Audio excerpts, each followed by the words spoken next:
Bonjour à tous et bienvenue pour ce nouveau podcast du Padre Blog.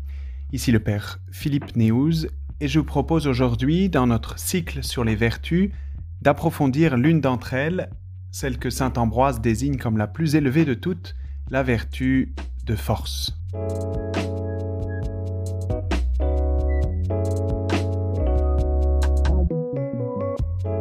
Dans le podcast précédent, sur la notion même de vertu, nous avons vu qu'il s'agit d'une ferme disposition acquise par un entraînement régulier à choisir et à faire le bien et à éviter ce qui est mal. Ce terme même de vertu regroupe une multitude de réalités. Bien sûr, nous pensons à la foi, l'espérance, la charité que l'on désigne comme vertu théologale, mais aussi par exemple l'obéissance, l'hospitalité, la prudence, la pauvreté évangélique, la magnanimité, la douceur, la tempérance, la chasteté. Nous pourrions ainsi prolonger cette liste. Pourtant, au milieu de toutes ces vertus, dès le IVe siècle avant Jésus-Christ, Aristote distingue déjà 4 vertus principales.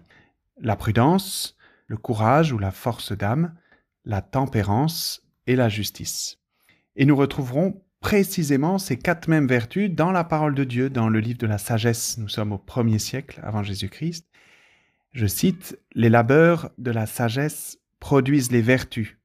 Elle enseigne la tempérance et la prudence, la justice et la force, ce qu'il y a de plus utile aux hommes pendant la vie. » Et ces vertus seront par la suite particulièrement développées par les pères de l'Église comme saint Ambroise, saint Augustin ou saint Grégoire, et puis bien sûr détaillées par saint Thomas d'Aquin au XIIIe siècle. Et ces vertus sont comme des pivots, d'où leur nom de cardinal en latin. C'est des vertus sur lesquelles repose la vie morale. Elles sont des vertus charnières dont découlent toutes les autres.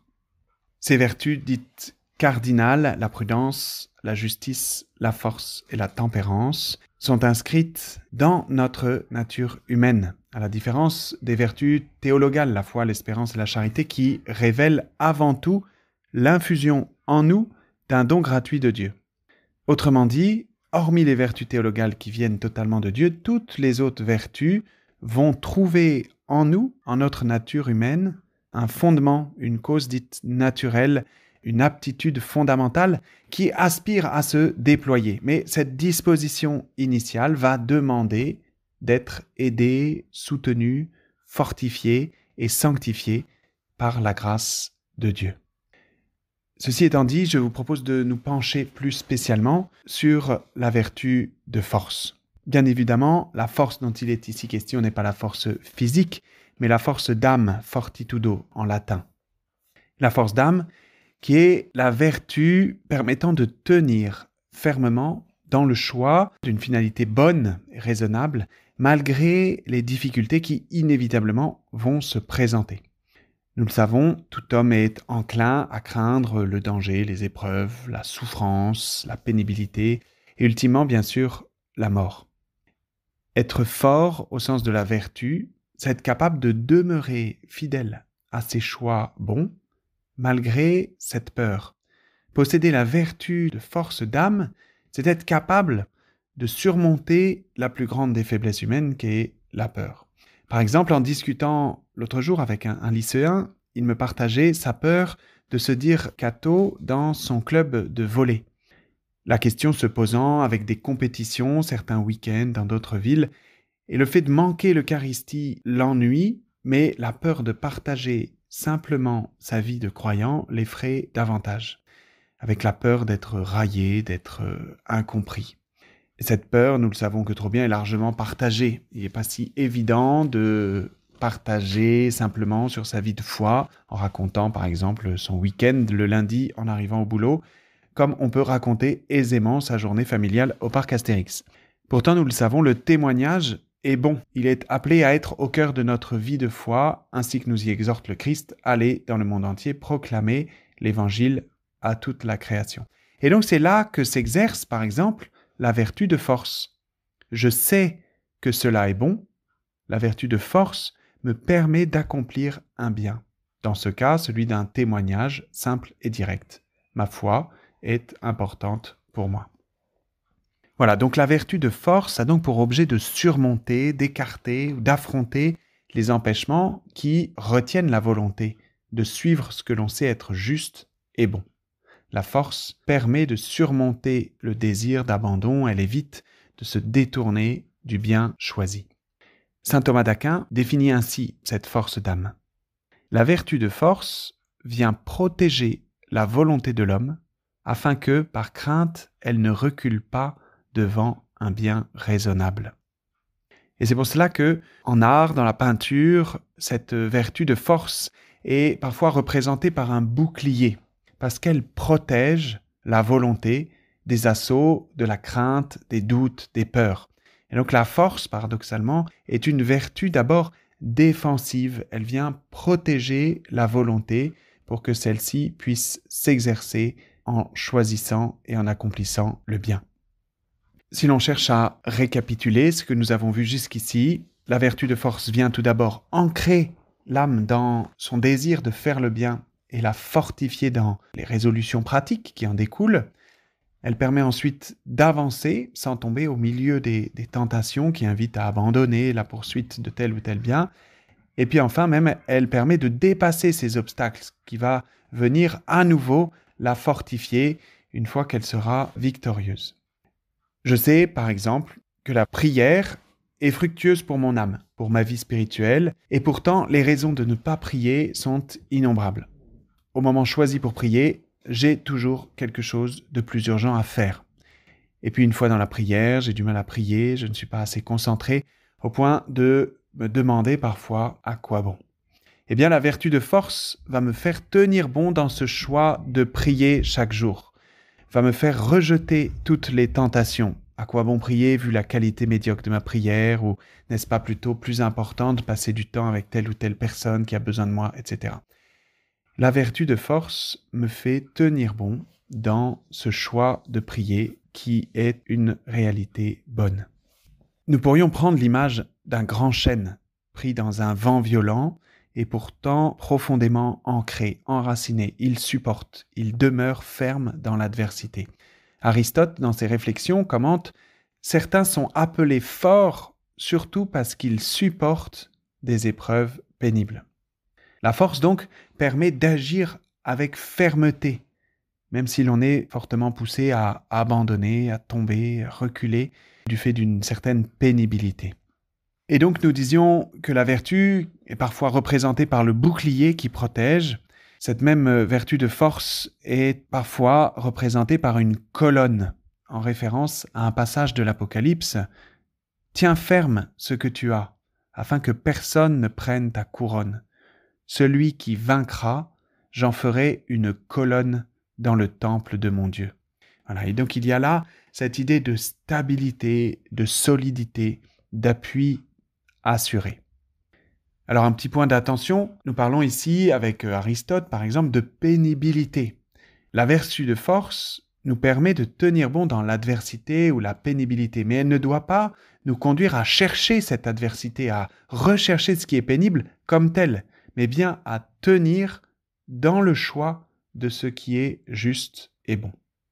Et cela est important. Il s'agit de choisir, contre vents et marées parfois, et d'être fidèle à l'accomplissement de quelque chose de bon.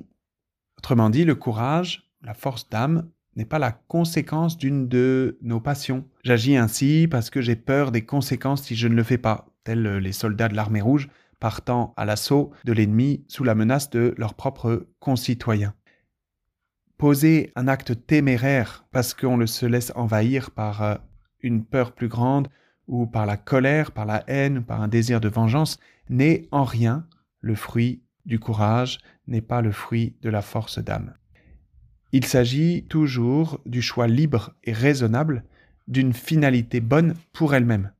L'exemple par excellence donné pour exprimer cette vertu de force est la force des martyrs. Le bien visé, c'est la fidélité au Christ Sauveur, l'attachement indéfectible au plus grand bien. Et cette vertu, cette force rend ferme et courageux dans l'épreuve, dans cette adversité violente qui conduit au sacrifice de sa propre vie. On peut se dire, en regardant cet exemple, que la vertu de force n'est pas pour nous. Mais commençons petitement. Comme en course, on n'est pas champion du 400 mètres haies en mettant des chaussures de running pour la première fois. Il faut un entraînement régulier qui commence petitement. Saint François de Sales, le champion dans l'enseignement des vertus, invite à avancer pas à pas. Je le cite, « L'avancement dans la vertu ne consiste pas à faire beaucoup, mais à faire bien ce que l'on fait. » Autrement dit, et c'est là une bonne nouvelle, notre progression dans la vertu ne vient pas ajouter des choses dans notre quotidien déjà chargé. Il suffit de profiter simplement des occasions apportées inévitablement par la vie quotidienne. Je cite à nouveau Saint François de Sales, « On ne rencontre pas toujours de grandes œuvres sur notre chemin, tandis qu'à toute heure, nous pouvons en accomplir parfaitement de petites. » Autrement dit, cette force d'âme qu'ont pu exercer les martyrs face à l'épreuve du don de leur vie par fidélité au Christ n'a pas surgi à ce moment-là, mais cette force d'âme est le fruit alors d'un exercice long et constant de cette vertu dans la réalité et parfois la grande simplicité de leur vie quotidienne. Alors jusqu'ici, il a été peu question du Seigneur et nous pourrions être quelque peu dans un enseignement de développement personnel. Or, s'exclame le psalmiste, « Le Seigneur est ma force et mon bouclier. » Donc l'homme qui met sa foi dans le Seigneur comprend que sa force est à enraciner dans le don de Dieu. Il s'agit d'aller puiser cette force en Dieu. Cela va rattacher cette vertu au don de l'Esprit Saint, ainsi que l'on peut le lire dans la lettre de Saint Paul à Timothée. Car ce n'est pas un esprit de peur que Dieu nous a donné, mais un esprit de force, d'amour et de tempérance. Et donc il y a une promesse que Dieu nous fait de nous rendre forts dans l'adversité, de nous fortifier par la puissance de sa gloire, par la puissance de son Esprit Saint. Et ce que Dieu promet, Dieu l'accomplit. Cela permet à Saint Paul d'affirmer aux Philippiens « Je peux tout en celui qui me donne la force ». Et donc la vertu naturelle se tourne vers le ciel pour appeler de l'aide. La puissance de Dieu se déploie dans la faiblesse humaine dès lors que l'on se dispose à accueillir cette grâce, cette force, à s'appuyer sur Dieu, à lui demander cette force avec humilité.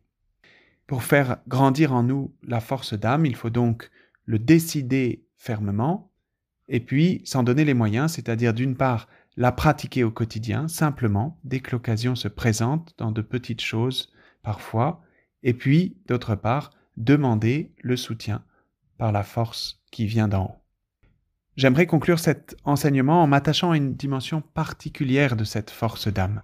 En effet, celle-ci se déploie en plusieurs vertus, comme par exemple la magnanimité, par laquelle l'âme tend à la grandeur, ainsi que saint Paul nous y invite, rechercher avec ardeur les dons les plus grands, ou encore la magnificence qui fait agir grandement, vouloir accomplir un grand ouvrage, ce qui s'oppose à la mesquinerie, à la parcimonie, ou encore la patience qui nous fait supporter nos maux d'une âme égale, pour reprendre les mots de saint Augustin. Et puis enfin, la persévérance, qui rejoint ce que nous avons évoqué plus tôt. Cette force qui fait demeurer dans le bien, qui ancre dans ce qui est juste et bon et nous rend fermes et stables. Cette vertu reste l'une des mieux comprises aujourd'hui et des plus appréciées, et tous cherchent difficilement à la transmettre aux plus jeunes. Cette persévérance permet de surmonter la difficulté propre au fait de tenir bon dans le temps. Et cela est vrai à tout âge de la vie. Alors comment grandir dans la persévérance ? Eh bien avant tout, il faut définir clairement la fin, avoir un objectif clair. Pourquoi est-ce que je choisis cela ? Par exemple, pourquoi est-ce que je décide de prier chaque jour ? Qu'est-ce qui va justifier l'effort persévérant pour être fidèle dans cette rencontre de la prière ? Ensuite, il faut se mettre des points d'étape. Par exemple, pour se débarrasser d'une addiction, je vais avoir besoin de cette force, mais je peux dire je m'en libère jusqu'à Pâques et je sortirai alors plus fort d'une victoire de 2 mois pour persévérer ensuite. Troisièmement, ne pas céder aux autres sollicitations. Par exemple, si je décide de visiter chaque semaine une personne seule et âgée, il est inévitable que les sollicitations sur les créneaux choisis, parfois même très belles ou pieuses, vont se multiplier. Et puis enfin, je demande au Seigneur sa grâce, me fortifier dans ce choix, de m'aider à demeurer persévérant dans telle action. Voilà pour cette vertu de force qui doit de toute façon être éclairée par les autres vertus. Elles sont toutes liées de manière inextricable. Cette vertu de force l'est de manière plus spécifique encore par la vertu de prudence, ce qui nous conduira au podcast suivant. Merci d'avoir écouté cet enseignement.